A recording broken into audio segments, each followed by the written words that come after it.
Hi hello ನಮಸ್ಕಾರ ಸ್ನೇಹಿತರೆ, welcome back to my channel. ನಾನಿವತ್ತು ರೊಟ್ಟಿ ಮತ್ತು ಚಪಾತಿಯೊಂದಿಗೆ ತಿನ್ನಲು ರುಚಿಯಾದಂಥ ಬೆಂಡೆಕಾಯಿ ಪಲ್ಯನ ಯಾವ ಥರನಾಗಿ ಮಾಡೋದಂತ ಹೇಳ್ಕೊಡ್ತೀನಿ ರೀ. ನೋಡೋಣ ಬರ್ರಿ. ಅದಕ್ಕಿಂತ ಮೊದಲು ಯಾರೆಲ್ಲ ನನ್ನ ಚಾನಲ್ನ ಸಬ್ಸ್ಕ್ರೈಬ್ ಮಾಡ್ಕೊಂಡಿಲ್ಲ ಪ್ಲೀಸ್ ಸಬ್ಸ್ಕ್ರೈಬ್ ಮಾಡ್ಕೊಳ್ಳಿ, ಹಾಗೆ ಬೆಲ್ ಐಕನ್ನ ಪ್ರೆಸ್ ಮಾಡಿರಿ. ಹೆಂಗೆ ಮಾಡೋದಂತ ನೋಡೋಣ ಬರ್ರಿ. ಅದಕ್ಕಿಂತ ಮೊದಲು ಬೆಂಡೆಕಾಯಿಗಳನ್ನು 2 ಸಾರಿ ತೊಳ್ಕೊಬೇಕ್ರಿ. ಸ್ವಚ್ಛಾಗಿ ತೊಳೆದು ಸಣ್ಣದಾಗಿ ಹೆಚ್ಚಿ ಇಟ್ಕೋಬೇಕ್ರಿ. ಆಮೇಲೆ ಒಂದು ಬಾಣಲೆಯಲ್ಲಿ ಕಾಯಲು ಇಟ್ಟು ಬೆಂಡೆಕಾಯಿಗಳನ್ನು ಹಾಕಿ ಸ್ವಲ್ಪ ಸ್ವಲ್ಪ ಎಣ್ಣೆಯನ್ನು ಹಾಕ್ಕೊಳ್ತಾ ಹುರ್ಕೋಬೇಕ್ರಿ. ಸ್ವಲ್ಪ ಕಲರ್ ಚೇಂಜ್ ಆಗಬೇಕ್ರಿ. ನಾವು ಎಷ್ಟು ಚೆನ್ನಾಗಿ ಹುರ್ಕೋತೀವಲ್ರಿ ಅಷ್ಟು ಪಲ್ಯ ಟೇಸ್ಟಿಯಾಗಿ ಬರ್ತೈತ್ರಿ. ಅದು ಈ ಥರ ಕಲರ್ ಸ್ವಲ್ಪ ಚೇಂಜ್ ಆಗಬೇಕ್ರಿ. ಆಮೇಲೆ ಒಂದು ಪಾತ್ರೆಯನ್ನು ಕಾಯಲು ಇಟ್ಟು ಅದಕ್ಕೆ ಎಣ್ಣೆಯನ್ನು ಹಾಕ್ಕೋಬೇಕ್ರಿ. ಎಣ್ಣೆ ಕಾದ ನಂತರ ಒಗ್ಗರಣೆ ಸಾಮಾನಾದಂಥ ಸಾಸಿವೆ, ಜೀರಿಗೆ, ಆಮೇಲೆ ಸಣ್ಣಗೆ ಕಟ್ ಮಾಡ್ಕೊಂಡಿರುವಂಥ ಈರುಳ್ಳಿ ಅಥವಾ ಉಳ್ಳಾಗಡ್ಡಿಯನ್ನು ಹಾಕ್ಕೋಬೇಕ್ರಿ. ಆಮೇಲೆ ಕರಿಬೇವನ್ನು ಹಾಕ್ಕೋಬೇಕು.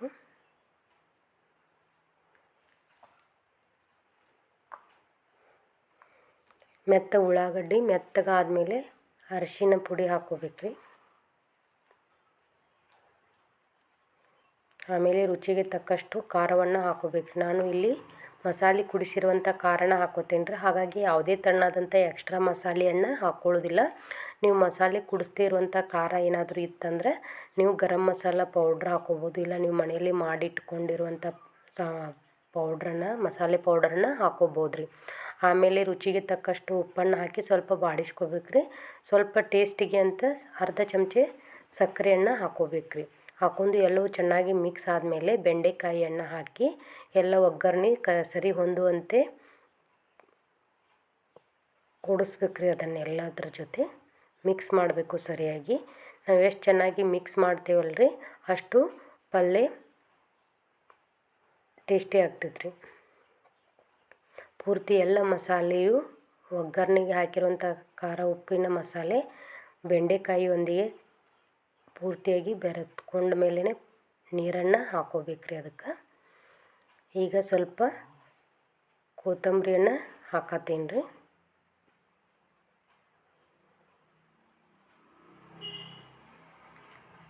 ಕೊತ್ತಂಬರಿ ಹಾಕಿದ ಮೇಲೆ ಎಲ್ಲವೂ ಮಿಕ್ಸ್ ಆಗುವಂತೆ ಚೆನ್ನಾಗಿ ಕೈ ಆಡಿಸ್ಕೋಬೇಕ್ರಿ. ಆಮೇಲೆ 2 ಬಟ್ಟಲ ನೀರನ್ನು ಹಾಕ್ಕೋತೀನಿ ರೀ ನಾನು. ಅಂದರೆ ಸ್ವಲ್ಪ ಸಾರು ಟೈಪ್ ಇತ್ತಂದರೆ ಪಲ್ಯ ಟೇಸ್ಟಾಗಿ ಬರ್ತೈತೆ ರೀ. ಅದಕ್ಕೋಸ್ಕರ ಸ್ವಲ್ಪ ನೀರನ್ನು ಹಾಕಿ ಕುದಿಸ್ಕೊತೀನಿ ರೀ. ಈಗ ಒಂದು ಪ್ಲೇಟನ್ನು ಮುಚ್ಚಿ ಬೇಯಲು ಇಡಬೇಕ್ರಿ. ಪೂರ್ತಿ ಬೇಯುವವರೆಗೂ ಇಡಬೇಕ್ರಿ. ಬೆಂದ ನಂತರ ಪ್ಲೇಟನ್ನು ತೆಗೆದು ನೋಡ್ಬೇಕ್ರಿ. ಈ ಥರ ಪಲ್ಯ ಕಾಣಿಸ್ತಿರ್ತೈತೆ ರೀ. ಪಲ್ಯ ಅಂತೂ ಇಷ್ಟು ಟೇಸ್ಟಿಯಾಗಿರ್ತೈತೆ ರೀ. 1 ರೊಟ್ಟಿ ತಿನ್ನೋರು 2 ರೊಟ್ಟಿಯನ್ನು ತಿನ್ಬೋದು, ಆ ಥರ ಟೇಸ್ಟಾಗಿರ್ತೈತೆ ರೀ. ಮುಂದಿನ ಮತ್ತೆ ವಿಡಿಯೋದೊಂದಿಗೆ ಸಿಗ್ತೀನಿ. ಬಾಯ್. ಎಲ್ಲರಿಗೂ ಟೇಕ್ ಕೇರ್.